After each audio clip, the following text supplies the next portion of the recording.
انشراح موسى او ابراهيم شاهين دول اغرب قصه انت هتسمعها في الخيال. بص يا كود، في قصص لما بنسمعها بنحس انها فيلم خيال علمي، بس الحقيقه بتبقى اغرب واصعب من اي خيال. النهارده هنبدا مع بعض رحله في واحده من اخطر الملفات اللي اتفتحت في مكاتب رجال الظل، ملف بئر سبع. قصه ابراهيم شاهين وانشراح موسى اللي باعوا كل حاجه مقابل ولا حاجه. تفتكر ايه اللي يخلي اب وام يصحوا الصبح يبصوا في وش ولادهم وهم عارفين ان هم بيخونوا الارض اللي ماشيين عليها؟ الحكايه مش مجرد عملاء عند ولاد العم، القصه عن سيكولوجيه السقوط، وازاي البني ادم بيتحول من انسان طبيعي لكود او رقم عند الطرف الثاني.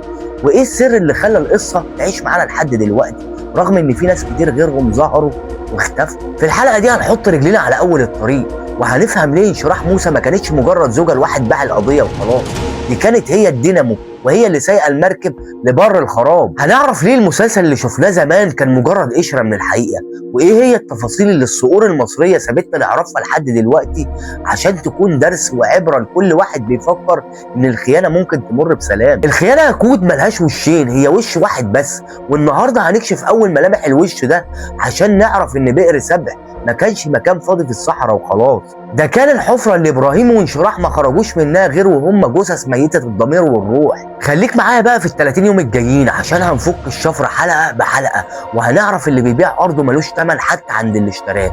انا حسام، ودي اول حلقات ليلة السقوط في بئر سبع. سلام.